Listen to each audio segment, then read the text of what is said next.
Esta es la tarde en el continente americano.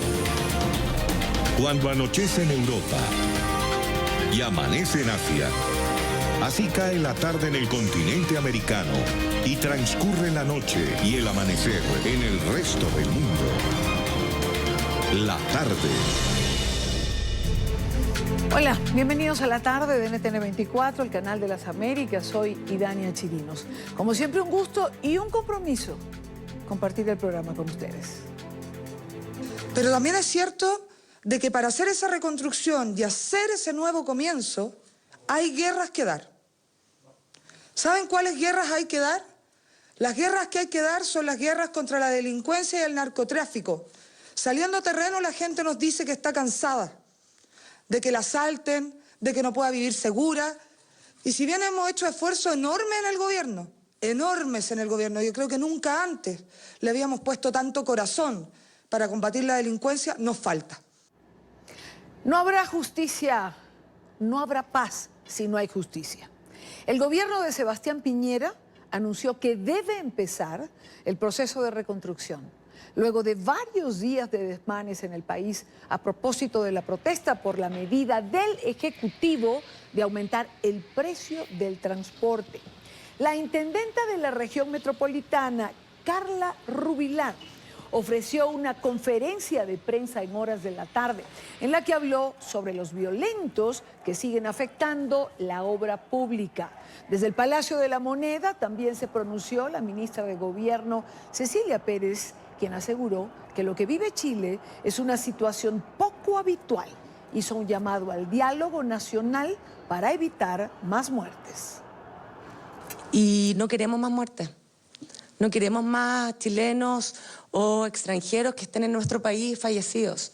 Y lo que queremos, y por eso hacemos un llamado con tanta fuerza desde este Palacio de la Moneda a la normalidad, a la tranquilidad, a que no haya más violencia, que no haya más incendios, que no haya más saqueos.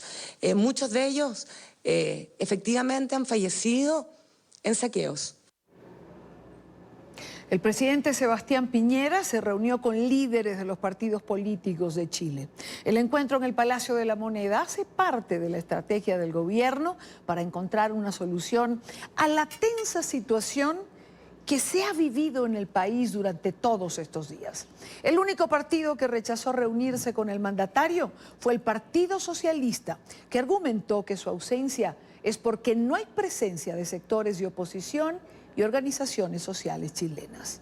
Vamos a Santiago de Chile con Juan Pablo Monsalve, que está con nosotros. Juan, bienvenido.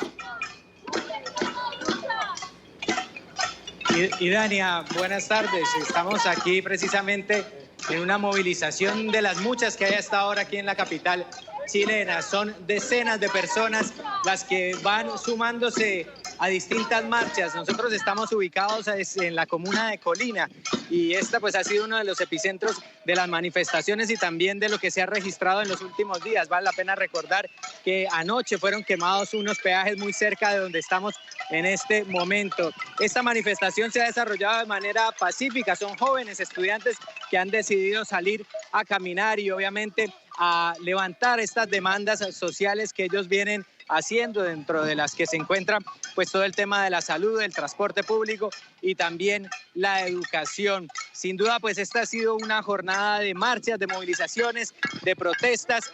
Se estima que hacia las 8 de la noche, ya lo ha confirmado así también las autoridades chilenas, comenzará a regir un nuevo toque de queda, la cuarta jornada con toque de queda.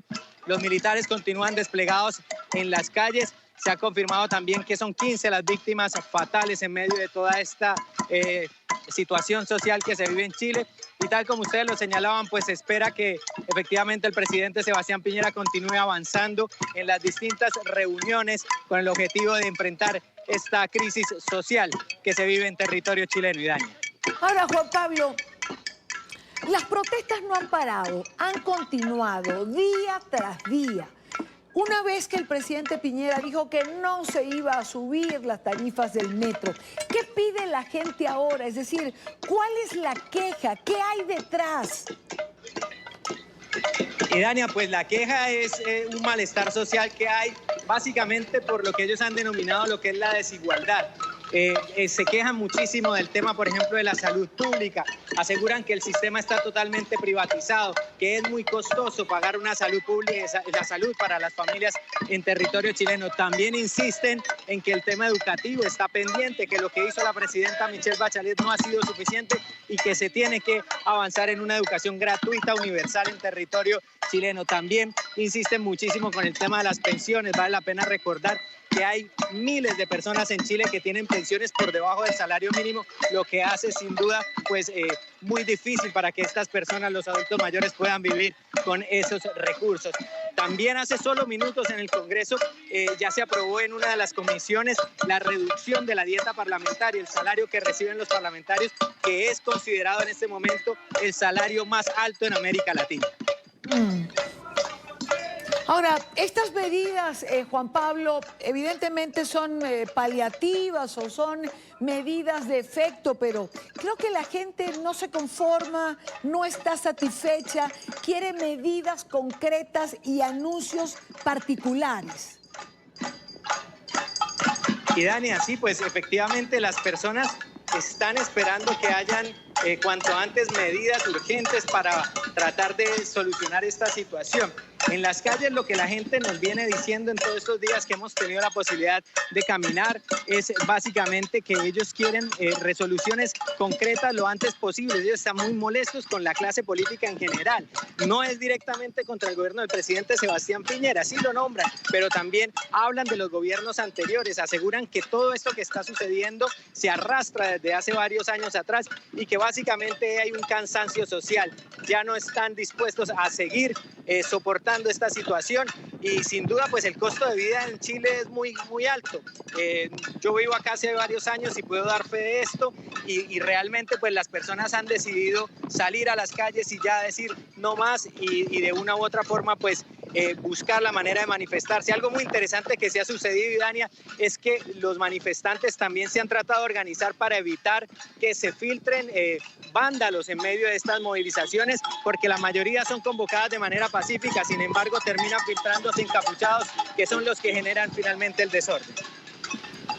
Gracias, Juan Pablo. Juan Pablo Monsalve, periodista internacional. Gracias, Juan. Buena tarde para ti. Bueno, y Dania, feliz tarde. Igualmente, Juan Pablo Monsalve en las calles de Santiago de Chile. Quiero saludar a esta hora, son las 5:13 minutos, en la costa este de los Estados Unidos, al diputado Marcelo Schilling. Él es dirigente del Partido Socialista, el único partido que no asistió al llamado del presidente Sebastián Piñera. Diputado, muy buena tarde, gracias por acompañarnos. Buenas tardes, Irania. Gracias por el interés de conversar conmigo.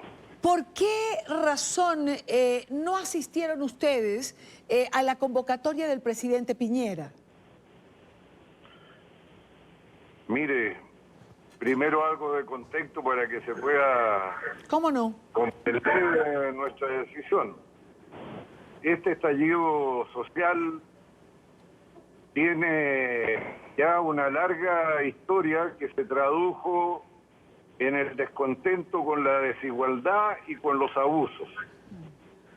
Usted puede mencionar muchas cosas: el estado de la salud, lo bajo de las pensiones, los sueldos que no alcanzan para llegar al fin del mes, y le podría agregar muchos problemas más. Todos ellos concurrieron al estallido a raíz del alza del servicio del metro de Santiago. Y eso fue el detonante. Ya se paralizó el alza, pero no va a resolver el problema, porque el problema es más de fondo. Esta explosión social no tiene una cabeza, es un hecho espontáneo. En Chile no existe una organización política capaz de hacer que se movilice la ciudadanía desde el extremo norte del país, la ciudad de Arica, hasta el extremo sur del país, la ciudad de Magallanes, pasando por todas las intermedias, porque hasta en los pueblos más pequeños se ha dejado ver el descontento. Y dado este carácter de este estallido, lo que nosotros le hemos dicho al gobierno es que primero tiene que reconocer su legitimidad y entender por qué ha sucedido. En segundo lugar, tiene que convocar al más amplio arco político y social a conversar para construir una solución, porque no puede convocar solamente a los partidos políticos, porque también están cuestionados. Lo que tiene todavía cierto grado de legitimidad son las organizaciones sociales. Naturalmente que los partidos políticos están en las instituciones y pueden ayudar a tomar e implementar las medidas que se propongan desde el Ejecutivo, pero no tienen la capacidad de representar el descontento social que se está manifestando hoy día en Chile. Y la convocatoria del presidente fue muy estrecha. Esa es la razón por la cual nosotros decidimos no concurrir hasta en tanto no se considere a la totalidad de los actores que pueden ayudar a darle una solución a esta manifestación.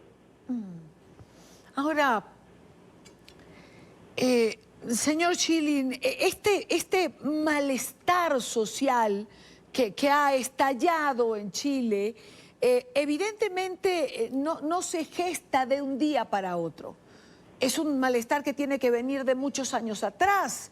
¿Qué pasó? ¿En qué momento se descuidó al ciudadano? ¿En qué momento las prioridades sociales no estuvieron en primera plana? Y hablo de otros gobiernos, como el gobierno de Bachelet, por ejemplo. Es decir, esto no viene de un día para otro. No, sin duda que es un acumulado de descontento que data de mucho tiempo, como dice usted. Pero en el caso, por ejemplo, del último gobierno de la señora Michelle Bachelet, ella llegó con un programa súper claro: aumentar los impuestos para devolverle el carácter gratuito a la educación de Chile. E hizo ambas cosas.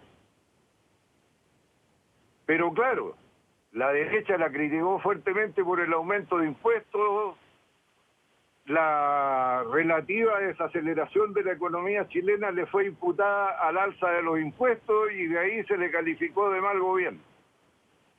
Naturalmente que ello ayuda al descontento social. De hecho, en las elecciones recién pasadas, en rechazo a lo hecho por Michelle Bachelet y en rechazo a su eventual continuidad, fue elegido Sebastián Piñera, que es el actual presidente, pero al mismo tiempo es un gran empresario, representante de los sectores que la gente considera que han abusado. Porque en Chile la mayor parte de la provisión de los servicios, incluso públicos, es hecha por el sector privado. Entonces el malestar es general, con el agravante de que en el actual periodo de gobierno se dijeron cosas que son completamente desatinadas, desafortunadas, para calificarlas suavemente, como por ejemplo, si está descontento con el alza del metro, levántese más temprano para pagar la tarifa más barata. Un ministro de Salud que dijo que la gente llegaba temprano a los consultorios no para obtener una hora para ser atendido, sino que para ir a conversar y hacer relaciones sociales. La reforma tributaria que le devuelve 800 millones de dólares a los sectores más acomodados del país. Naturalmente que estas medidas exacerbaron el descontento social hasta la explosión por el alza de 30 pesos en la tarifa del metro. Ahora, diputado Schilling, hay que encontrar una salida, es decir, pierde Chile también con una circunstancia como la que está atravesando en este momento. Mire, yo creo que hay gente que se anticipa más que otras a los acontecimientos. Por ejemplo, usted mencionó a alguien en la entrevista anterior que se estaba aprobando ahora la rebaja del sueldo parlamentario, de la dieta parlamentaria. Sí. Bueno, ese proyecto yo lo presenté hace 3 o 4 años atrás. Lo dije que era necesario hace más de 5 años atrás. ¿Por qué? la rebaja de la dieta parlamentaria va a resolver los problemas de injusticia, de agobio, de pobreza. No los va a resolver. Pero es muy irritante para la ciudadanía la diferencia en cómo viven los parlamentarios y cómo vive la persona común. Es una medida de salud pública, no es una medida para resolver los problemas económicos y sociales que tiene el país. Y recién ahora se reacciona y se aprueba. Mañana seguramente se va a ver en la sala de la Cámara de Diputados y se va a confirmar la aprobación que hizo hoy día la Comisión de Constitución, Legislación y Justicia. Pero se reacciona tarde, como siempre pasa, porque en los que tienen la sartén por el mango piensan que no va a ocurrir nunca lo que está ocurriendo hoy día en Chile. A Chile no le ha ido mal. El año 1990 nuestra riqueza medida en el ingreso per cápita era de $5.000. Hoy día es de 25.000. La hemos multiplicado en un 500%, con todo lo que ello ha significado. Por ejemplo, en progreso material, en 1990 en Chile circulaba 1 millón de vehículos, Claro. contados los tractores. Sí. Hoy día circulan 5 millones. Sí. Con todo lo que eso significa, democratización de los fines de semana, de las vacaciones, del acceso a esparcimiento. Sin embargo, los niveles de desigualdad y de abuso se mantuvieron. Y eso es lo que ha terminado por irritar hasta el cansancio a la población que ha salido a manifestar su enojo con la situación. Diputado Schilling, dirigente del Partido Socialista, Marcelo Schilling, gracias por acompañarnos. Buena tarde para usted. Gracias a usted, Irenia. Buenas tardes. Igual para usted. El Partido Socialista, el único que no acató el llamado del presidente para la reunión con los distintos sectores políticos del país el día de hoy. Las protestas chilenas tuvieron su réplica en Argentina, frente al consulado de la capital, donde un grupo de manifestantes se enfrentó con las fuerzas de seguridad y varios periodistas resultaron heridos. Una de las reporteras que cubría esta manifestación es Penélope Canónico, periodista de Crónica TV en la Argentina, y esta hora está con nosotros. Penélope, bienvenida, buena tarde. No, muchas gracias a ustedes por el contacto. Comencemos por quiénes protestaban. Bueno, fue una convocatoria convocada, valga la redundancia, por la CTA y distintos grupos de distintas organizaciones sociales. Ahora, ¿qué fue lo que pasó? La organización empezó de forma totalmente pacífica, no había ningún problema, había muchos argentinos y muchos, incluso ciudadanos chilenos con residencia, sin ningún tipo de problemas. Pudimos trabajar durante 3 horas sin problema. La idea era justamente manifestarse en repudio al toque de queda, al estado de emergencia y a la situación de militarización que están viviendo en Chile durante todos estos días. Eso era el motivo legítimo de la manifestación. Claro. Ahora, ¿qué pasó? Que apareció la violencia dentro de esa manifestación que parecía o había sido pacífica. Bueno, esta violencia, de hecho, hoy hubo manifestaciones por parte de distintos organismos del Ministerio de Seguridad por lo que sucedió. Se habla de grupos radicalizados, anarquistas, infiltrados. Cuando estábamos en el lugar, vimos por momentos que había algunos encapuchados, justamente para que no quedara en evidencia su cara. Suelen infiltrarse para poder tergiversar lo que está pasando. Al verlos uno pensaba que algo iba a pasar. Y finalmente, cuando estábamos trabajando con total normalidad, empiezan los empujones y las corridas, porque tenían bombas molotov que las tiraron, se enfrentaron con la policía, y esto fue lo que generó las primeras corridas que generaron esta tensión y confusión en el ambiente, un ambiente bastante caldeado y violento. Penélope, quienes agreden a la prensa son entonces estos infiltrados, los encapuchados que aparecieron. Exactamente, encapuchados y al grito de muerte al Estado, fuera el Estado burgués, y comenzaron de forma vandálica totalmente a incendiar todo lo que encontraban a su alrededor, tachos de basura, un comercio, vos mirabas para un lugar, era fuego, para la otra esquina fuego, fuego por todos lados, incluso estaban preparados, porque vinieron con elementos líquidos que le tiraron a mi colega, por ejemplo a mi cámara, para intentar quitársela. Le robaron los trípodes a un montón de colegas, la cámara a alguno que después la pudo recuperar. Tenían estas bombas molotov, tenían gas pimienta, que uno no es algo que uno lleve a manifestaciones. Incluso a uno de mis colegas, cuando estaba trabajando en vivo, le tiraron gas pimienta en el ojo. Sí, bueno, no es algo que uno lleve en el bolsillo. Penélope, tu compañero, tu camarógrafo, ¿está bien? Mi compañero, por suerte, está bien. Ahora yo estoy trabajando con él, pudo venir a trabajar. Recibió algunos golpes en el pecho y demás, pero en ese momento, de hecho, tuvo que esconderse porque lo seguían buscando. Tuvo que esconderse, meterse en una barbería, sacarse el chaleco y esconder la cámara como pudiera porque era imposible poder seguir. La peor parte se llevó fue el asistente de mi compañero, Ernesto Medina, que le pegaron. Yo lo vi porque en ese momento yo los perdí. Cuando los vuelvo a visualizar, yo seguía transmitiendo en vivo, me intento acercar y en ese momento veo que le pegan una patada voladora en el estómago que lo deja tendido en el piso boca arriba, inconsciente por un momento porque se desmayó, tuvieron que darle un poco de aire y se lo pusieron llevar al hospital Argerich, un hospital cercano al lugar donde estaba. Recibió asistencia médica, permaneció internado toda la noche en observación. Afortunadamente está bien, su salud no corre peligro. Sí, un compañero de otro canal, colega, que recibió 4 puntos de sutura por traumatismo de cráneo. La verdad, la violencia fue terrible.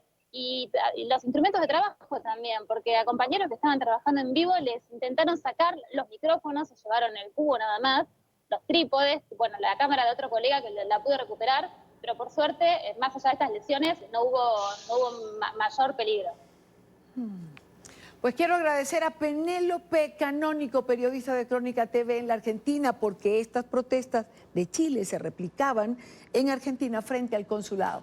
Gracias por estos minutos, por hacer un alto en la jornada y atendernos. No, por favor, a ustedes. Son las 4:27 minutos en Quito. Revisamos otros temas que son parte de la agenda informativa de este día. Es noticia el inicio de un paro nacional de maestros por 48 horas en Venezuela. Lo hacen para exigir reivindicaciones salariales y mejoras en el sector educativo. La medida afecta a cerca de 5 millones de estudiantes. Este es un informe de Oliver Fernández en Caracas. Los maestros y profesores se apostaron frente a la sede del Ministerio de Educación. Al menos 17 estados del país paralizaron sus actividades académicas. Según representantes de la Federación Venezolana de Maestros, el paro se está cumpliendo casi en 90%. El paro, podemos decir, hasta los momentos que ha sido exitoso. Mira, nosotros queremos lograr muchas cosas. Lo primero, reivindicar el derecho a la educación de nuestros estudiantes. Que se les pague a todos los trabajadores de la educación todas las deudas que sostenemos hasta el momento. Las maestras le enviaron un mensaje a Nicolás Maduro, quien supuestamente pretende poner a los colegios como campos de producción. Bueno, Nicolás Maduro, ¿qué te crees tú, vale? ¿Tú crees que las escuelas son factorías? ¿Que los niños van a estar produciendo? Para restituir un aparato productivo, un aparato industrial que tú y tu antecesor destruyeron. Pues no, porque eso se llama explotación infantil y eso está penado en las leyes venezolanas. Los padres y representantes apoyan el paro. Están cansados de ver cómo los niños se desmayan por no comer. Ni siquiera pueden cantar el himno en el patio, porque eso de repente viene un niño que se desvanece. Las madres de familia tienen vergüenza de decir, no estoy mandando al niño con el desayuno. Lo callan y lo mandan así.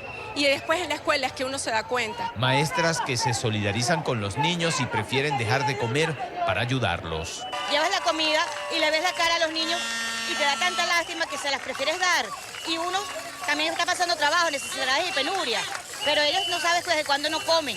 Las madres señalan que son muchos años de oscuridad al punto que la academia está desapareciendo. Es como estar en la caverna.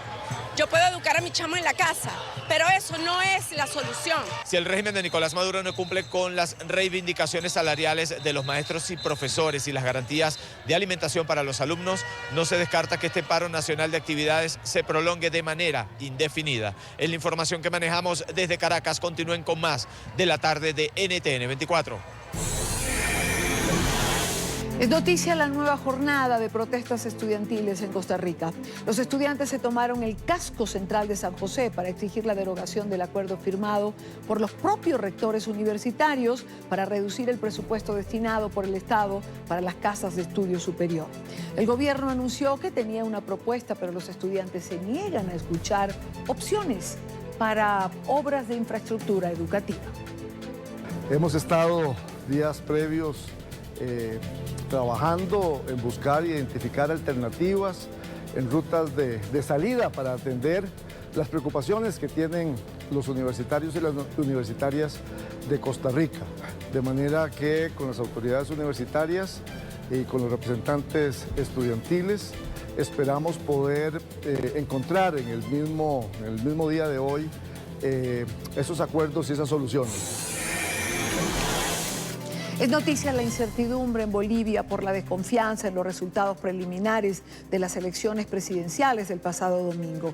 Los datos entregados por el Tribunal Electoral arrojan una sorpresiva ventaja de Evo Morales sobre su rival Carlos Mesa. Si esta diferencia no supera los 10 puntos entre los dos candidatos, como hemos dicho, el día de ayer habrá segunda vuelta electoral el próximo 15 de diciembre. Como seguramente todos ustedes ya saben. En las últimas horas se han registrado disturbios en varias ciudades. Los manifestantes denuncian fraude. Seguidores y detractores del presidente Morales se enfrentaron en las calles de La Paz, sede del gobierno. Las manifestaciones se extendieron a diferentes ciudades del país y terminaron en disturbios.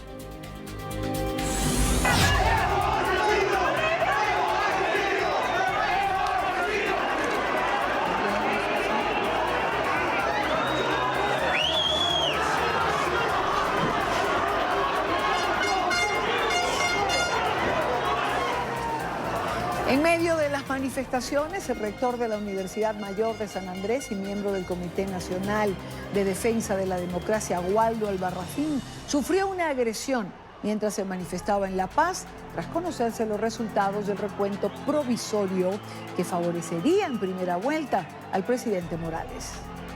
Este es un día aciago para la democracia boliviana.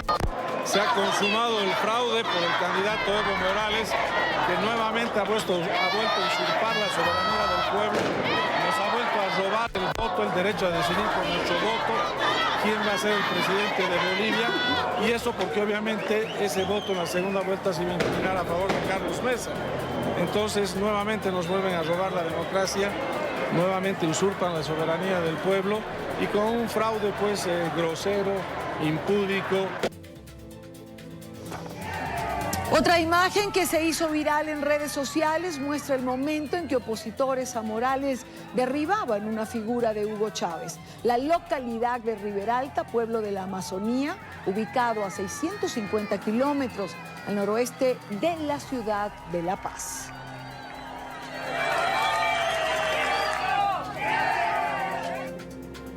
El candidato opositor Carlos Mesa sigue firme en su exigencia de publicación de los resultados. Aseguró que el gobierno, con su decisión de burlar de nuevo la voluntad del pueblo, es el único responsable de la violencia que amenaza a Bolivia.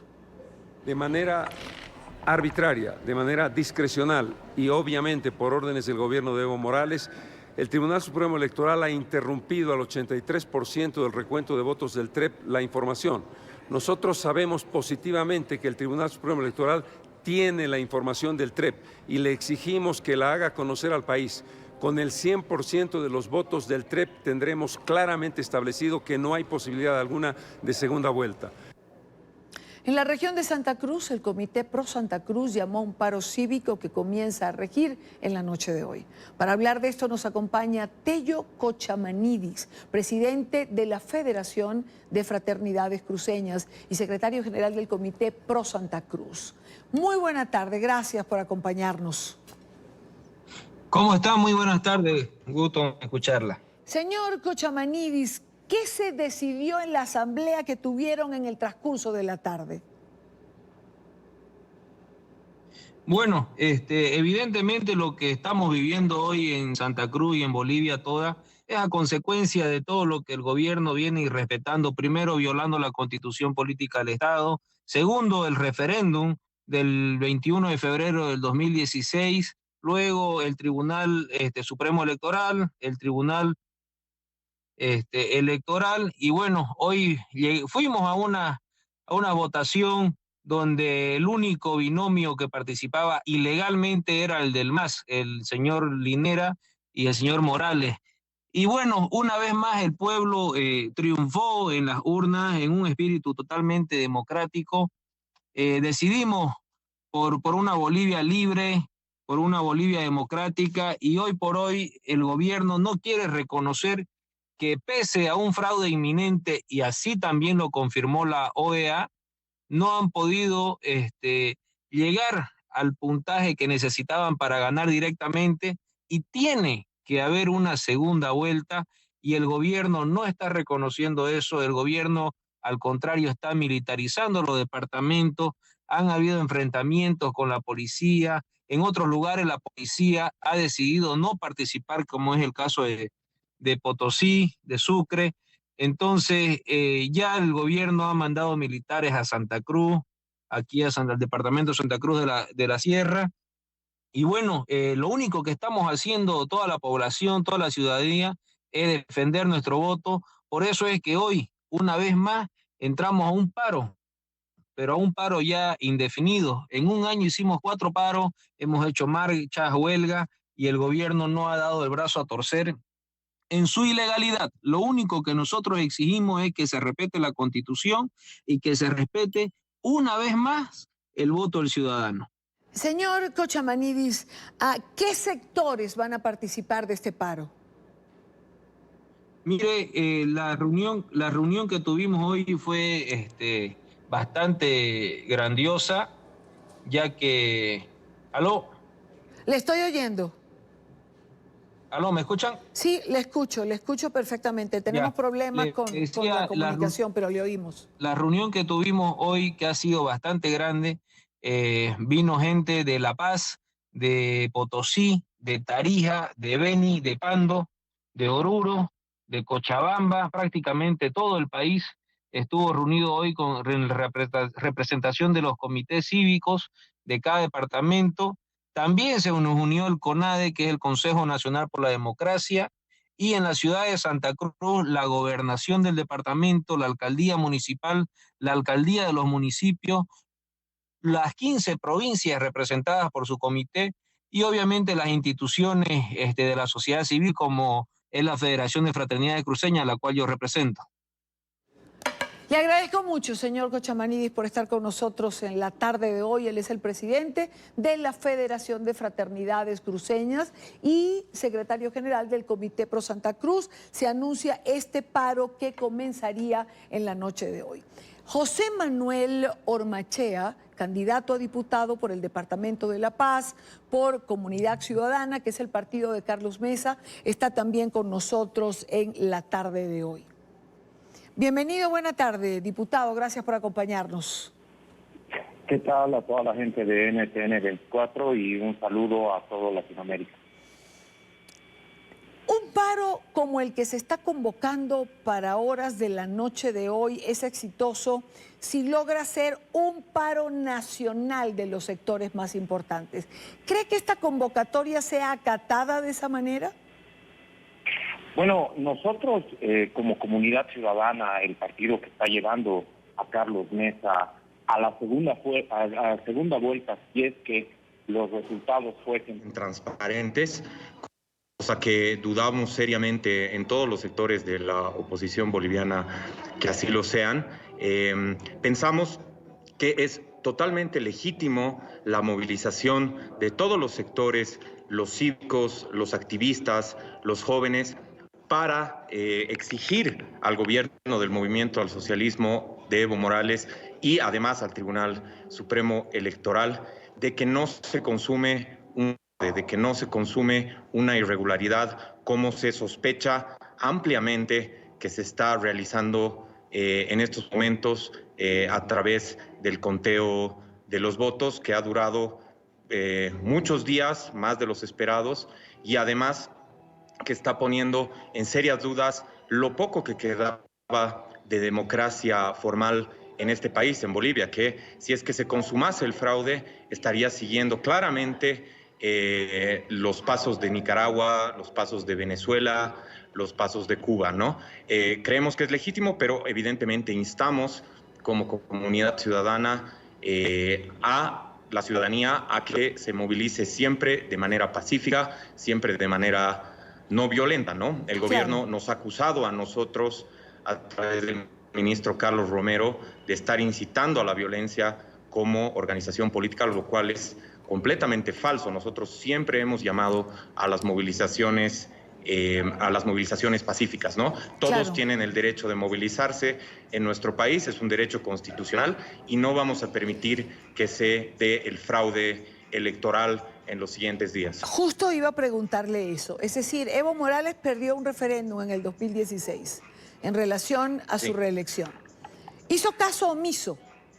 Medió al tribunal y Evo Morales ha participado en esta elección. Es decir, Bolivia lo aceptó. ¿Qué iban a hacer de diferente en esta oportunidad para no aceptar un fraude que pareciera, para algunos, consolidarse con las horas?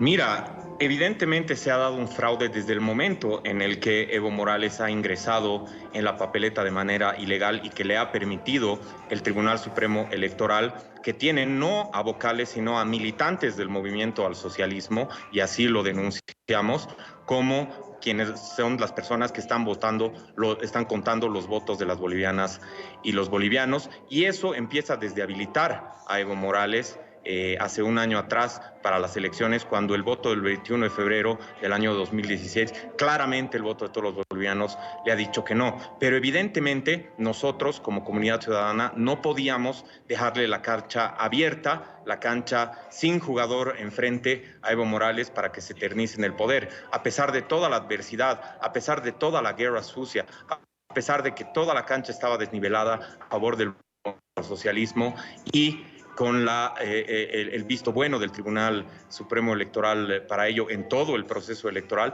nosotros hemos decidido competir, y si es que no existe fraude en este proceso, si es que no existe un fraude descomunal, tendría que existir una segunda vuelta. Así lo han dicho las encuestas en boca de urna, así lo ha reafirmado dos encuestas, uno de Viaciencia y el otro de la Universidad Mayor de San Andrés, que han hecho la encuesta en boca de urna y que dan claramente un resultado en segunda vuelta, pero que el Tribunal Supremo Electoral en los últimos días se ha encargado de falsear, ¿no? A través de la transferencia, el sistema de transferencia rápida, que se ha cortado en un momento determinado al 80% y ha vuelto a aparecer al 95%, dando como ganador a Evo Morales, ¿no? En esta transferencia rápida, lo cual nosotros condenamos, desconocemos, y obviamente por eso la ciudadanía se está movilizando y está tomando las calles, ¿no?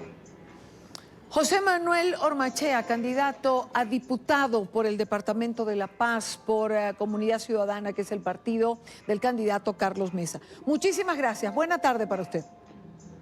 Buena tarde, un saludo a toda Latinoamérica. Gracias. Primera pausa. Hoy recuerde seguir nuestras cuentas en Twitter, las tiene en pantalla, siempre con información en tiempo real. Regresamos en breve con más información. Ya venimos. La Organización de Naciones Unidas llama la atención del pueblo de Bolivia para que evite el camino de la violencia tras las elecciones presidenciales del domingo. Además, insta a dar prioridad a los recursos legales para resolver disputas políticas. Por su parte, expertos en política latinoamericana, consultados por NTN 24, temen que en la nación suramericana no esté respetándose la verdadera voluntad del pueblo, expresada a través de las urnas. Alejandro Rincón tiene información en Nueva York. Alejandro.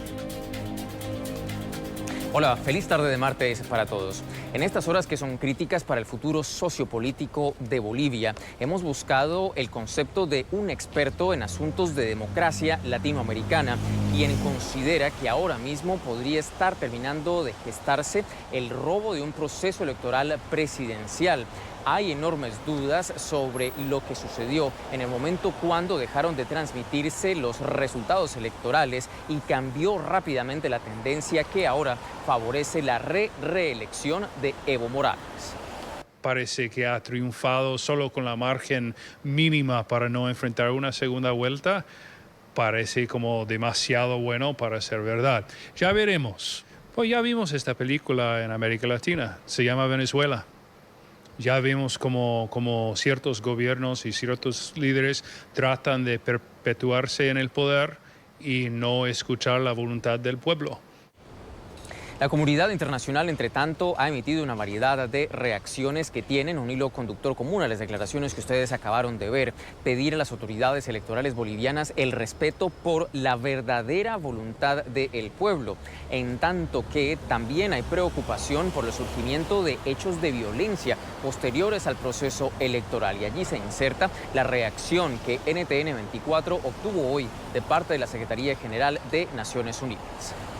Frente a este proceso electoral, urgimos a todos los líderes políticos y sus seguidores a reducir las tensiones y abstenerse de actos de violencia y seguir los medios legales para una resolución de la disputa electoral. Llamamos a todos los bolivianos a ejercer la prudencia y mantener su espíritu cívico demostrado en la participación de estas elecciones. Por el momento los dejo con un dato para tener en cuenta para el transcurso del miércoles. La Organización de Estados Americanos ha convocado su Consejo Permanente con el objetivo de discutir la situación en Bolivia. Esto por la petición de varios países, entre ellos Canadá, Colombia y los Estados Unidos. Es lo que tenemos para ustedes por ahora. Continúen con más en la tarde. Gracias, Alejandro, gracias por la información. Son las repercusiones de lo que ocurre en Bolivia en los organismos internacionales. Son las 5:54 hora costa este. El gobierno de los Estados Unidos avanza en la configuración de una nueva política migratoria con la que extenderá la recolección de material genético de inmigrantes. No solo podría empezarse a tomar el ADN de quienes son detenidos tras cruzar la frontera del país, sino también de quienes solicitan asilo. Está con nosotros Alex Galvez, él es abogado de inmigración. Abogado Galvez, bienvenido, buena tarde para usted. Buenas tardes a todos. ¿Cuál es el primer análisis que hacen ustedes de este anuncio en relación al ADN que para muchos tiene vinculado necesariamente una violación a la privacidad, si se quiere? Sí, nosotros pensamos obviamente que este presidente está una vez más causando una restricción a las libertades de las personas que vienen a los Estados Unidos para ejercer un ejercicio legal, que es venir a los Estados Unidos para pedir asilo. Que los caractericen como delincuentes y tengan que dar ADN, eso es una violación de la privacidad de esa persona. La Constitución de los Estados Unidos dice que aunque eres indocumentado, las protecciones de la Constitución se aplican a esa persona. Para poder obtener este tipo de información sin el consentimiento de la persona, técnicamente es una violación de la Constitución y deberían de tener una orden de cateo. Pero esta administración se está aferrando que cualquier persona que entre indocumentadamente a los Estados Unidos van a ser sujetos a que le quiten el ADN. Otra preocupación, por ejemplo, en relación a esto, abogado Galvez, es ¿qué va a hacerse con esa información? Por ejemplo, ¿va a ser archivada la información de alguien que no tenga antecedentes criminales o penales de ningún tipo? Lo que está diciendo esta administración para justificar esta violación de privacidad es que lo están tomando para poder comprobar que estas personas no son delincuentes. Ahora, eso es contra lo más básico de las leyes de Estados Unidos, que la presunción de inocencia. Simplemente porque una persona viene a los Estados Unidos a pedir asilo no quiere decir que son delincuentes. Repito, están ejerciendo un derecho, pero esta administración quiere clasificar a todas esas personas como delincuentes y así es como justifica el quitarles esta información tan privada. Y sí, absolutamente lo van a archivar en un banco de información para poder usarlo en el futuro. Y eso es lo que estamos mucho en contra. Los abogados de migración no están de acuerdo y esto es algo que se va a debatir en las Cortes Federales. Es continuar con esta política de sembrar terror, de asustar, de alguna manera intentar sembrar el miedo para que simplemente no se vaya a los Estados Unidos? No hay ninguna duda. Lo que está haciendo esta administración está buscando cualquier excusa para implementar ese terror hacia las personas que vienen a los Estados Unidos a pedir asilo. Ellos quieren buscar cualquier manera. Si causa que menos gente venga a los Estados Unidos de Centroamérica, de México, de Sudamérica para pedir asilo, lo van a hacer. Como lo hicieron cuando separaron a las criaturas de los papás, esa es otra manera de poder inculcar ese miedo. Ahora les vamos a quitar el ADN, siempre vamos a saber quiénes son y cuidado si vienes aquí porque te vamos a quitar esa información contra tu consentimiento y voluntad. ¿Qué puede pasar en caso de que alguien se niegue? Ellos lo que están diciendo es que no vas a tener opción. Si estás detenido, sí van a quitarte el ADN. Sí están haciendo algunas excepciones. Personas que están aquí dentro de los Estados Unidos como residentes no van a tener que dar esa información. Personas que están entrando a los Estados Unidos con visas de estudiante, residentes permanentes no son sujetos a eso. Pero si vienes aquí para pedir asilo y estás detenido, no vas a tener opción. Vas a tener que darlo a fuerzas. Y ese es el problema que estamos teniendo, que a fuerzas van a invadir a la privacidad, al cuerpo del ser humano. La Constitución de Estados Unidos dice que no es legal, sin embargo, esta administración piensa que puede hacer lo que quiera. Abogado Alex Gálvez, abogado en inmigración, muchísimas gracias por estos minutos con nosotros. A ustedes. Buena tarde. Tiempo de una nueva pausa en el programa de hoy. Al regreso, venimos con Héctor Chávez, con quien compartimos los martes el análisis de la noticia o de las noticias más sobresalientes que en este momento evidentemente se centran en la región. ¿Cómo no hablar de lo que ocurre en Bolivia? ¿Cómo no hablar del papel de la OEA? ¿Cómo no hablar de lo que está pasando en Chile? ¿Cómo no preguntarle a Héctor, por ejemplo, cómo cambia la geopolítica en la región con las elecciones argentinas, donde las encuestas marcan ya una diferencia que hace presumir que la fórmula Fernández sea la ganadora de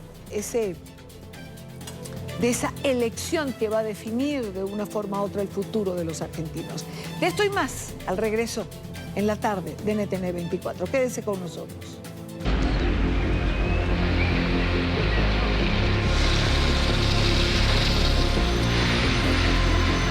Para hacer esa reconstrucción y hacer ese nuevo comienzo, hay guerras que dar.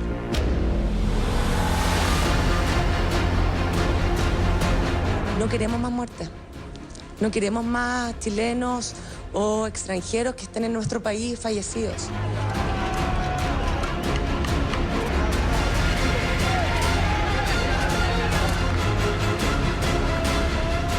Me reuniré con presidentes de partidos para poder explorar y ojalá avanzar hacia un acuerdo social.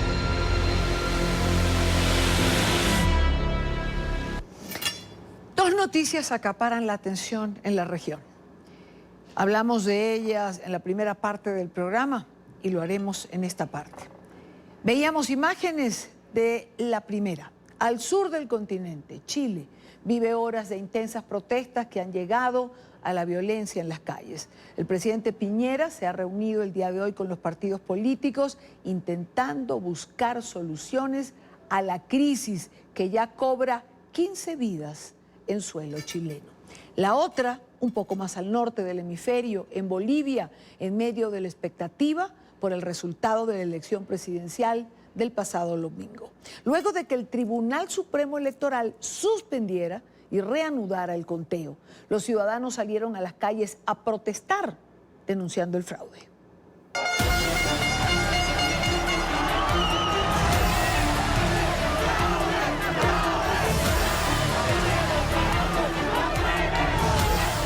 El tribunal presentó datos con un cambio inexplicable de tendencia que modifica drásticamente el destino de la elección y genera pérdida de confianza en el proceso electoral.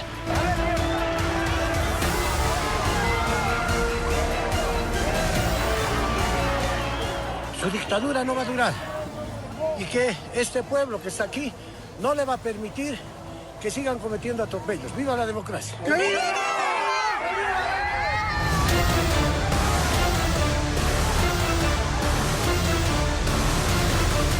Con el 100% de los votos del TREP tendremos claramente establecido que no hay posibilidad alguna de segunda vuelta.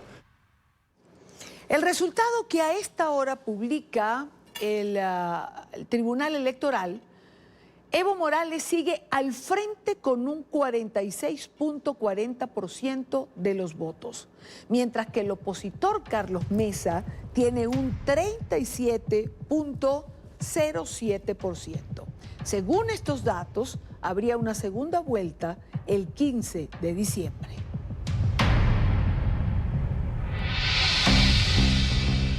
Seguimos en Bolivia, en Cochabamba. Convocan a un masivo cabildo ciudadano porque Fabiola Chambi, de nuestra cadena aliada La Voz de América, tiene más información y está con nosotros. Bolivia vive un clima de tensión e incertidumbre 48 horas después de haberse realizado las elecciones generales. Anoche se registraron varias movilizaciones ciudadanas que derivaron incluso en actos vandálicos y hoy en diferentes puntos del país las ciudades amanecieron bloqueadas. La polémica surgió debido al conteo rápido que se realizó el día domingo, que abría la posibilidad a una histórica segunda vuelta entre el presidente Evo Morales y el candidato de la oposición, Carlos Mesa. Este conteo fue interrumpido y reanudado el día lunes, cambiando el panorama y dando como vencedor a Evo Morales en la primera vuelta. Las reacciones no se dejaron esperar. Carlos Mesa pidió a la población defender el voto y la democracia, mientras las organizaciones sociales que respaldan al candidato del oficialismo, Evo Morales, aseguraron que defenderán este triunfo en primera vuelta. Para hoy, aquí en Cochabamba, centro de Bolivia, está convocado un masivo cabildo ciudadano en el que se prevé la manifestación de todos los ciudadanos para esto que han denominado fraude electoral. Pero también hay un llamado para que desde mañana, desde las 0 horas del miércoles, se proceda a un paro nacional.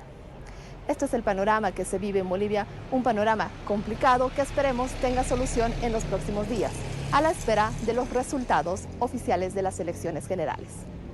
Fabiola Chambi, Voz de América desde Bolivia para NTN 24. Muchísimas gracias a nuestra colega de la cadena aliada La Voz de América. En nuestros estudios en Washington nos acompaña Héctor Chamis, profesor en el Centro de Estudios Latinoamericanos de la Universidad de Georgetown, columnista de Infobae de NTN 24 y ya nuestro analista permanente en la tarde. Héctor, bienvenido, gracias por acompañarnos. Hola Idania, un gusto para mí estar aquí contigo los martes o cualquier otro día. Bueno, normalmente los martes, a veces la rutina se nos altera por la dinámica de ambos, pero fíjate que además ya nos preguntan en Twitter, ya te preguntan en Twitter a qué hora va a ser el análisis que vas a presentar, Héctor. Sí, sí. Así es. Si en 2016 Evo Morales no tomó en cuenta el voto popular, burló la decisión ciudadana en relación a su reelección, ¿por qué no lo haría en esta oportunidad?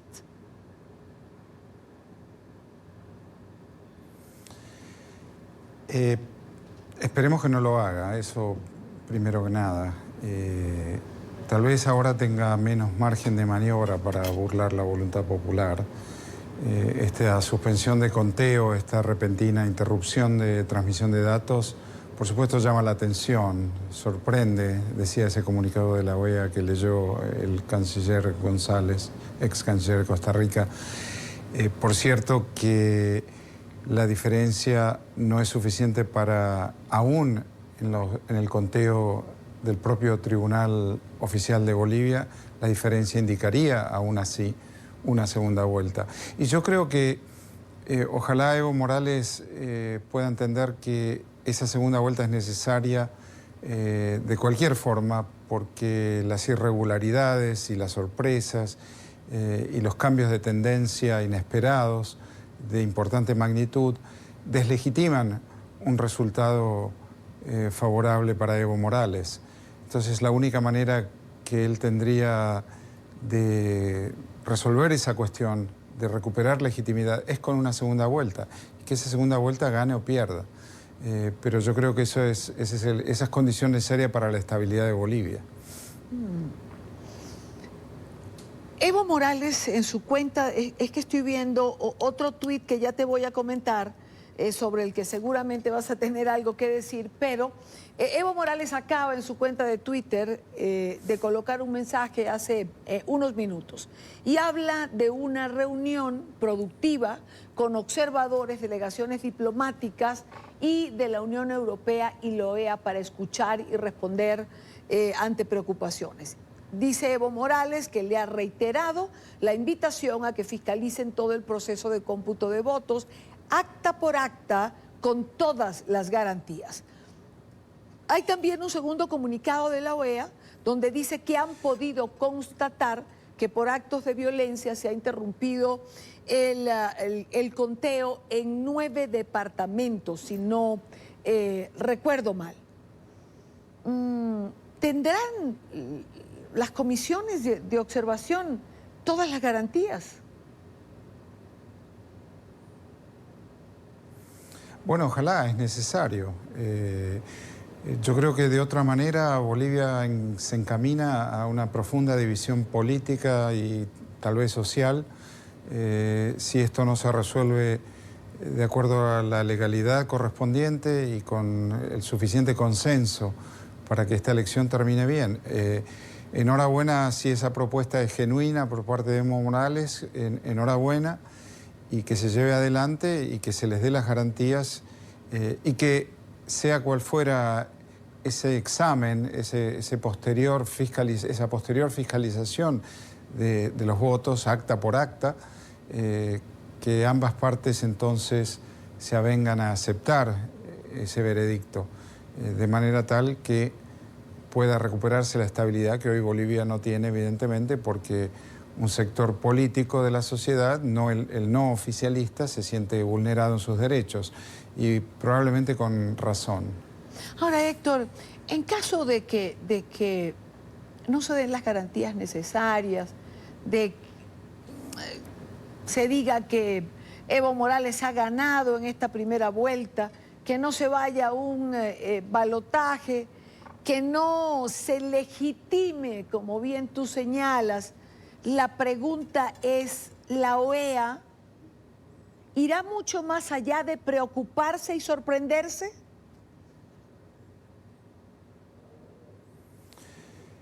Bueno, la OEA en su comunicado señaló las irregularidades y bueno, la palabra sorpresa en lenguaje diplomático es sinónimo de desagrado, de desconfianza. La palabra sorpresa es tal vez aceptable, la cual en el lenguaje diplomático es necesario mantener.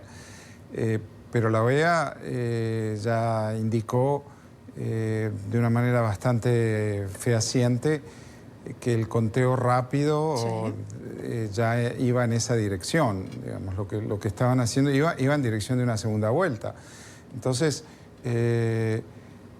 enhorabuena esta propuesta del gobierno de invitar a fiscalizar a la OEA, a la Unión Europea, a cualquier institución que esté en Bolivia observando la elección y a los diplomáticos extranjeros también.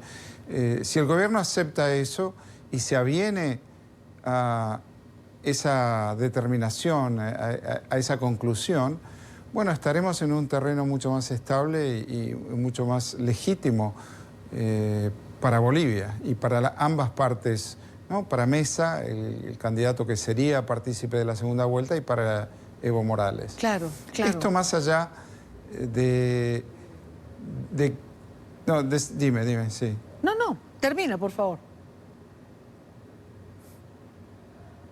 No, esto más allá del hecho que en lo personal estoy en desacuerdo y lo he escrito miles de veces en diferentes textos, con la manipulación de las reglas constitucionales para beneficio del presidente de turno, que eso es lo que ha hecho Evo Morales.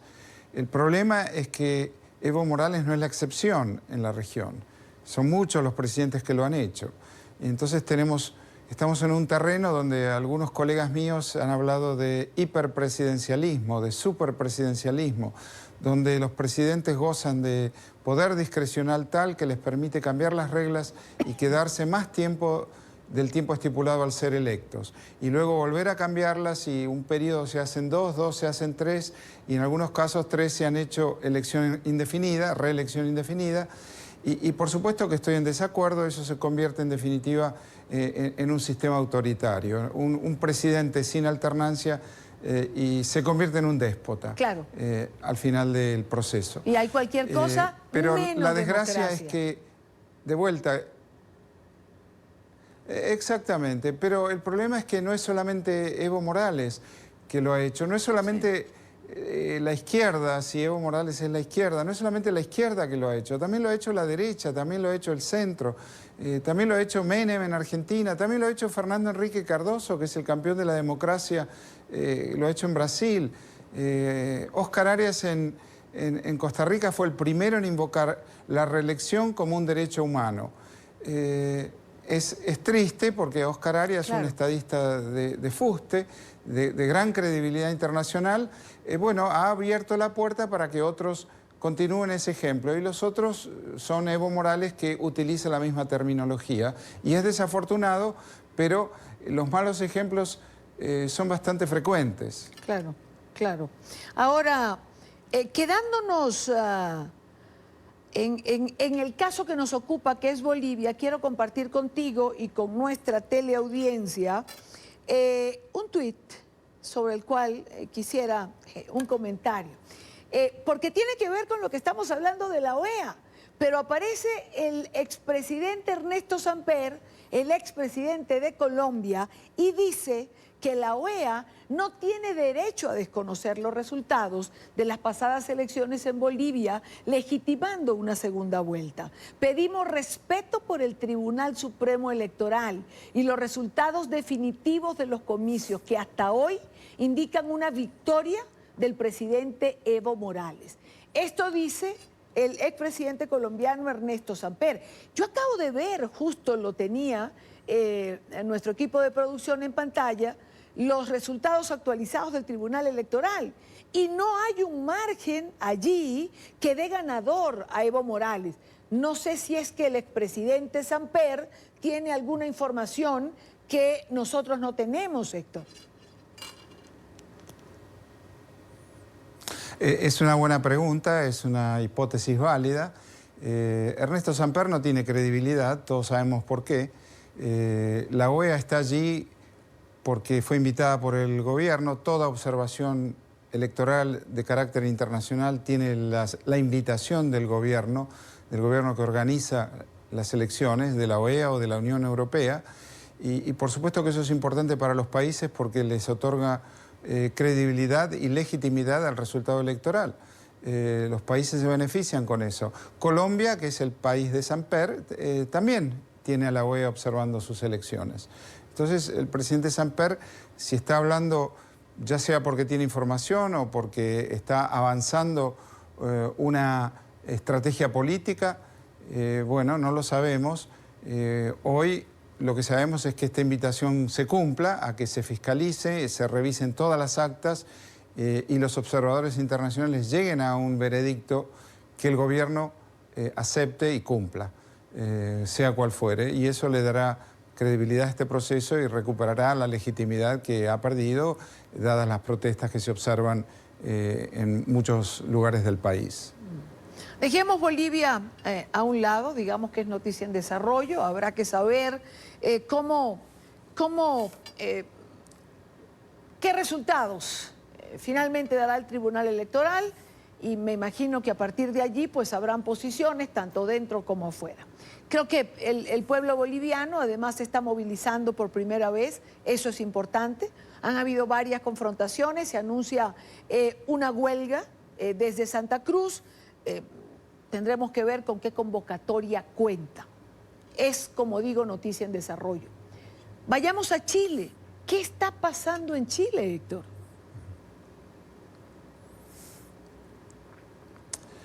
Bueno, es muy paradójico lo de Chile porque por varios motivos.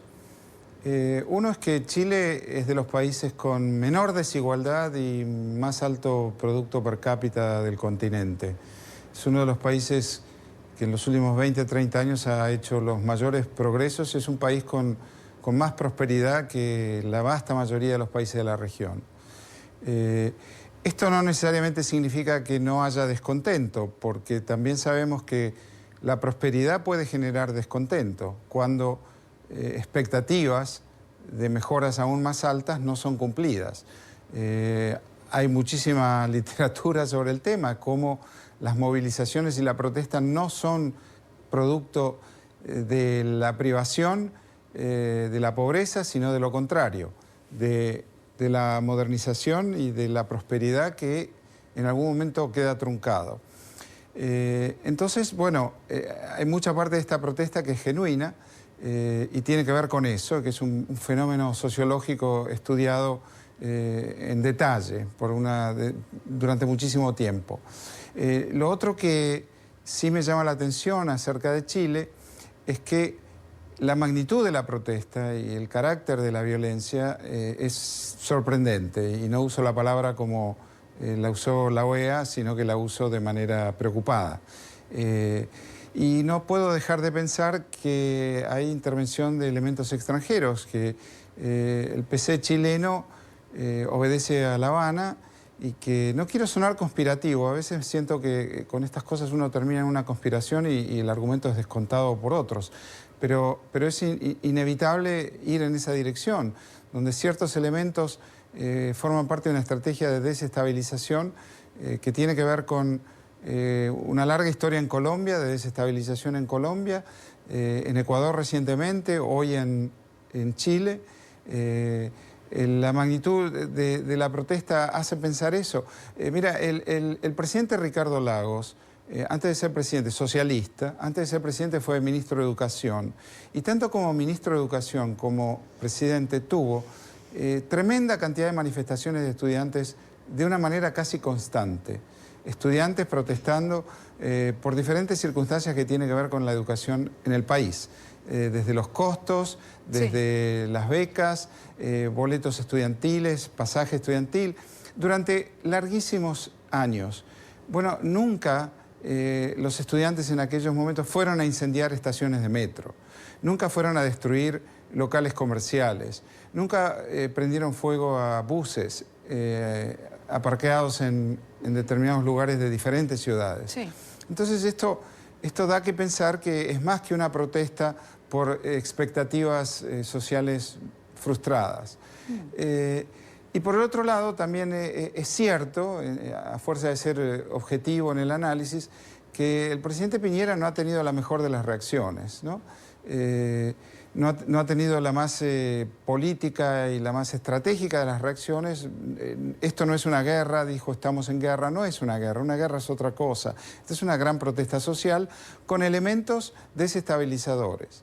Me remito a las palabras de Diosdado Cabello y de Maduro, que se autoadjudican, no sabemos si es cierto, pero sí sabemos que hay infiltración de elementos chavistas en las migraciones, en el éxodo venezolano. Hay la vasta mayoría de los migrantes son gente privada y necesitada, y por eso migran, pero en ese conjunto se han infiltrado elementos de inteligencia bolivariana o de inteligencia cubana. Lo hemos visto en Cúcuta en ocasión del 23 de febrero, por ejemplo, donde había elementos desestabilizadores del lado colombiano, no solamente del lado venezolano. Entonces, esta es una estrategia que no podemos desconocer, no podemos ser tan ingenuos, que por cierto no explica todo, pero es parte de esta explicación de un fenómeno por demás complejo y por demás preocupante.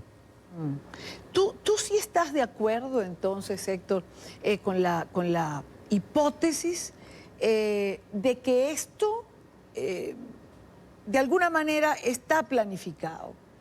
que evidentemente, como pasó en Ecuador, hay una protesta social válida. Hay elementos valederos para que la población levante su voz, pero que evidentemente sobre esta protesta hay factores que se montan.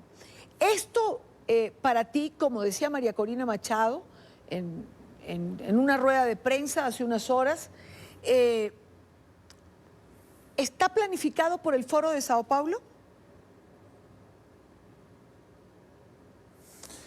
Yo creo que está planificado por un conjunto de actores políticos, el Foro de Sao Paulo, el gobierno de Cuba, el régimen de Maduro, que ven en esta coyuntura una oportunidad de regresar al poder luego de haber sido rechazados por sus sociedades, en el caso de Ecuador, en el caso de Chile, en el caso de Argentina, con la elección de Macri, la elección de Piñera, la elección de Lenín Moreno, que si bien era parte del partido de Correa, se distanció de Correa, la elección de Iván Duque en Colombia, un cambio de ciclo que hubo hace aproximadamente 4 años, 3-4 años, 2 años en el caso de Chile, menos, la elección de Bolsonaro en Brasil, que los ha dejado fuera del poder y esta es una manera de regresar. Hay una izquierda en América Latina que no cree ni tiene convicción democrática alguna, no cree en los mecanismos de la democracia, no cree en la alternancia en el poder, y entonces tal vez estén viendo en esta desestabilización la oportunidad de regresar al poder, si no por el voto, por otros mecanismos, pero al menos desestabilizar y debilitar a gobiernos elegidos que no tienen el mismo signo ideológico que esa izquierda. Una pregunta. Y por supuesto, La Habana está detrás de esto porque siempre estuvo detrás. Claro, claro. Sí. Y una pregunta más porque no lo puedo obviar, ya vamos a elecciones en Argentina, las encuestas dan una diferencia entre la fórmula Fernández y el presidente Mauricio Macri, y pareciera, aunque los milagros existen, que todo de alguna manera está escrito. Y Argentina, por el voto, retrocedería en lo que ha sido la política de modernización que ha implementado Mauricio Macri. Dura, fuerte quizás, como muchos señalan, pero digamos encaminada a llevar al país hacia otro lado. ¿Cómo va a influir, cómo va a cambiar la dinámica geopolítica en la región a partir de un triunfo de la fórmula Fernández en Argentina? En gran forma, yo creo, porque va a haber un reacomodamiento de Argentina en su política exterior, va a haber una reformulación de su política exterior frente a Venezuela, y eso va a debilitar los intentos diplomáticos que hasta ahora hemos tenido, llevados adelante por un grupo de países que uno puede llamar de derecha o de centro, de lo que quiera. Algunos en su momento también han sido de centro-izquierda, pero sin duda eso va a generar ese cambio. Cristina Fernández recibió dineros de PDVSA para su elección ya en 2007, recibía dinero de PDVSA para su elección, la famosa valija maleta de Antonini Wilson, y ahí hay compromisos políticos de larga data, desde cuando Chávez vivía todavía. Entonces, eso va a significar un reacomodamiento y no va a ser bueno para la recuperación de la democracia en Venezuela y por ende para estabilizar la democracia en la región, en un momento en que uno donde mire ve tremenda inestabilidad, sociedades explosivas y la democracia en riesgo, por supuesto. Claro. Quiero terminar con una frase que decías cuando hablábamos de Bolivia. Y decías, Bolivia se encamina hacia una división política y social. ¿Es ese el sino de nuestra región? Es decir, ¿es eso lo que va a marcar nuestro devenir? Porque lo vemos en Bolivia, en Chile, en Venezuela. Es decir, ¿es esa nuestra cotidianidad?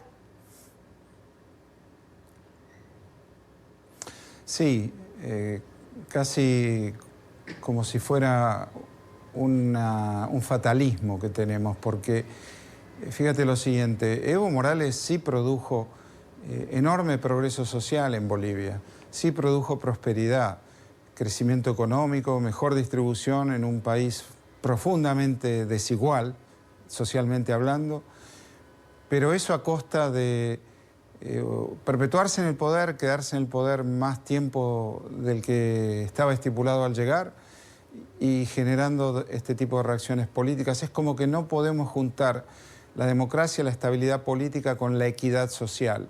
Y cuando falta uno de esos va a haber divisiones. División social, producto de la inequidad social característica de nuestro continente, o división política, producto de este tipo de maniobras políticas como la de Bolivia, que constituyen potencialmente un fraude y que por supuesto dejan a la mitad del electorado frustrado y con deseo de revancha.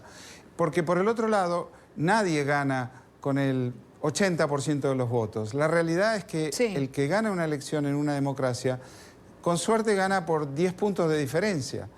Eso significa una sociedad plural y una sociedad empatada. Entonces, el empate se puede administrar políticamente, pero la división genera conflicto e inestabilidad. Conflicto e inestabilidad, justo lo que tenemos en distintos países, conflicto e inestabilidad.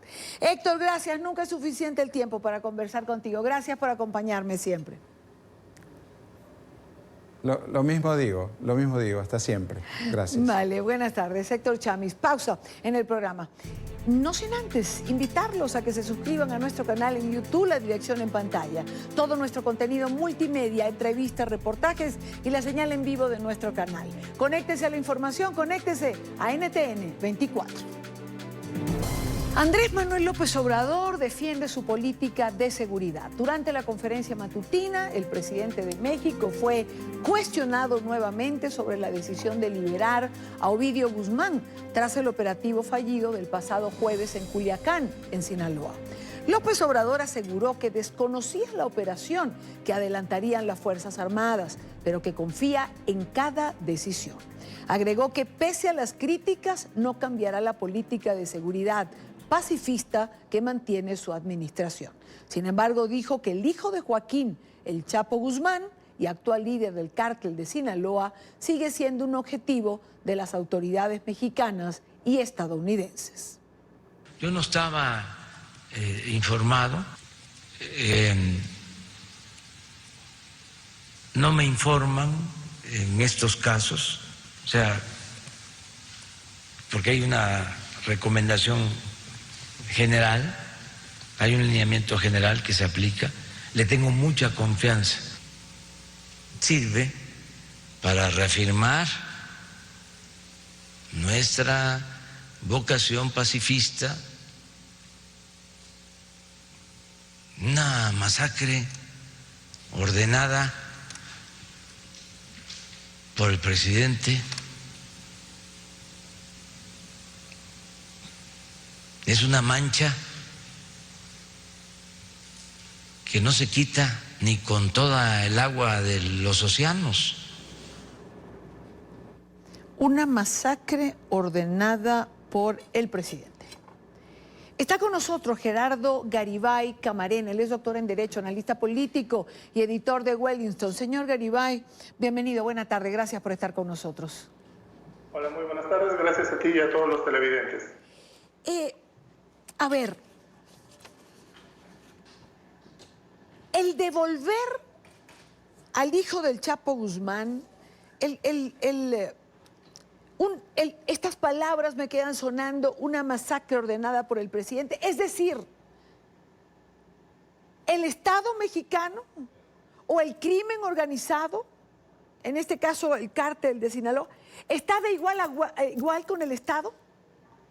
Porque eso es lo que uno pudiera pensar después de eso. Es decir, lo devuelvo para evitar una masacre. Lo devuelvo y evito una confrontación, porque además es una confrontación que no voy a poder controlar. Así es exactamente. ¿Qué fue lo que sucedió? Una serie de errores desde cómo se planea el operativo, se hacen mal las cosas en todos los niveles, en términos de comunicación social, en términos, por supuesto, de logística, y el gobierno pierde esencialmente el control de los acontecimientos el jueves en Culiacán. Entonces, al quedar completamente superados por los acontecimientos, acaban optando por una decisión que es jurídicamente discutible, pero que es políticamente e incluso moralmente adecuada, entre comillas, que es pues dejar ir al hijo de este conocido narcotraficante para evitar no hubiera sido en realidad una masacre del gobierno, como dice Obrador, sino hubiera sido una masacre de los grupos del crimen organizado que el gobierno no hubiera podido impedir, porque el gobierno tenía en esos momentos en Culiacán aproximadamente 40 personas, 40 entre soldados y guardias nacionales, para hacerle frente a 200 o 300 delincuentes. Era algo simple y sencillamente ridículo, algo estratégicamente absurdo. ¿Qué deja esto sobre la mesa, señor Garibay? Es decir, usted dice, vemos desde una mala planificación, ya comenzando por allí, uno dice, bueno, hay fallas de inteligencia, comenzando por esto, luego 40 funcionarios contra quién sabe cuántos, no hay coordinación, siendo un tema tan importante y tan presente en lo que fue el discurso preelectoral de López Obrador y ya como presidente, ¿por qué no se logra articular una política pública acorde con la situación que vive México? Porque hay una incompetencia sistemática en el gobierno federal. Es algo que hemos ido viendo durante el gobierno de López Obrador, acciones que no sabemos si son mala fe o son incompetencia, y se ha repetido la semana pasada en Culiacán. Efectivamente, como lo señalas, no hay una coordinación. Hoy Obrador sale y dice que no estaba enterado del operativo en Culiacán. El primer día, cuando sucede esta batalla, digamos, 5 horas después sale el Gabinete de Seguridad del Gobierno Federal a decir que se habían encontrado por casualidad al hijo del Chapo. Al día siguiente resulta que siempre no, que sí había una orden de arresto. Primero el presidente dijo que él había tomado la decisión de liberarlo y que él conocía todo el tejimaneje del operativo. Ahora resulta que al presidente le avisan hasta el mero final del conflicto. Es una situación en la que realmente ya no sabemos qué está pasando. Estamos en un estado de absoluta incertidumbre los mexicanos, porque hay 5 o 6 versiones distintas, algunas de las cuales incluso las está manejando la prensa internacional. The Economist traía una versión hoy en la mañana, el New York Times publicaba una versión en cuanto a que pudieron haber sido no 1, sino 2 de los hijos del Chapo los originalmente arrestados, y que luego el otro fue el que negoció la liberación de vídeo. Hay rumores en cuanto a que los narcotraficantes habían amenazado con masacrar a las familias de los militares en Culiacán. Es decir, tenemos como 6 o 7 versiones de lo que pasó, pero no tenemos una versión oficial clara de qué pasó. Y eso, la impresión que nos da es de que ni siquiera el propio gobierno federal sabe qué es lo que sucedió. López Obrador prometió cambios importantes en materia de seguridad pública. De hecho, hace 6 meses se comprometió a que hoy, 22 de octubre, íbamos a ver ya resultados en materia de seguridad pública, y por supuesto no vemos nada. Y queda claro que Andrés Manuel está rebasadísimo en cuanto a la seguridad pública. Es un tema que no conoce, en el que no se ha querido meter, y básicamente, de hecho, si ves a su gabinete de seguridad y a su fiscal general, pues esencialmente son funcionarios reciclados de gobiernos anteriores. Él no ha encontrado, y realmente parece que no es su prioridad en términos reales, prácticos de gobierno, el enfrentar a los cárteles. Y sin embargo, el tema de los cárteles es que no puedes simple y sencillamente cerrar los ojos y pretender que no están ahí.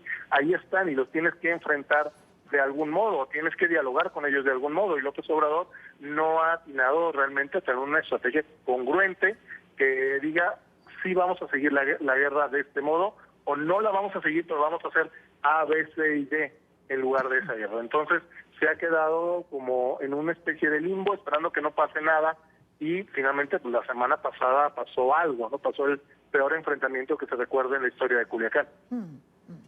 Bueno, pasó que además, si hoy había dicho el presidente que íbamos a tener resultados, lo que hay es un Estado que para muchos ha hecho el ridículo frente al crimen organizado. Porque, es decir, para una buena parte de la sociedad mexicana, esta es la impresión que se tiene. Es decir, ¿cómo quedó el Estado después de esto? Es que como que le bajaron los pantalones, pues.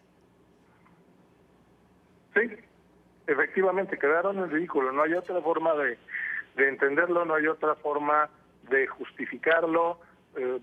Simplemente fueron exhibidos como personas que no tienen ni idea de lo que están haciendo, personas que están completamente rebasadas en sus cargos, desde el presidente para abajo. Y eso, por supuesto, que es una pésima noticia para todos los mexicanos. ¿Por qué?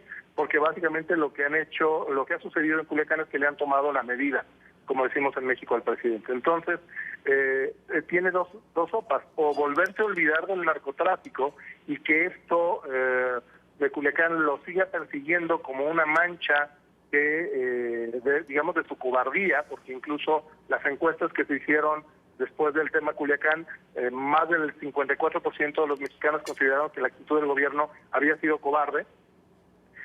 Entonces puede quedarse con esa mancha de cobarde y con sus plumas blancas, o puede asumir una actitud más proactiva con el riesgo de empeorar las cosas, porque queda claro que no tiene en su equipo a las personas que le puedan realmente ayudar a plantearle bien cara a estos grupos del crimen organizado. Básicamente comentabas tú al inicio que pareciera que está al mismo nivel.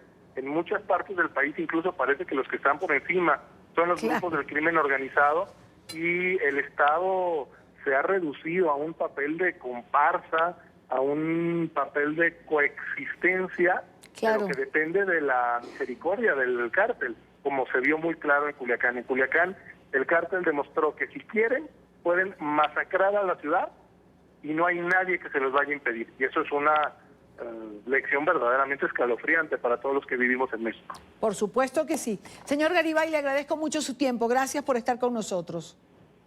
Al contrario, muchísimas gracias a ti y un saludo a todos los televidentes. Muy buena tarde. Rápidamente hacemos, después de esta entrevista, una pausa. Ya venimos.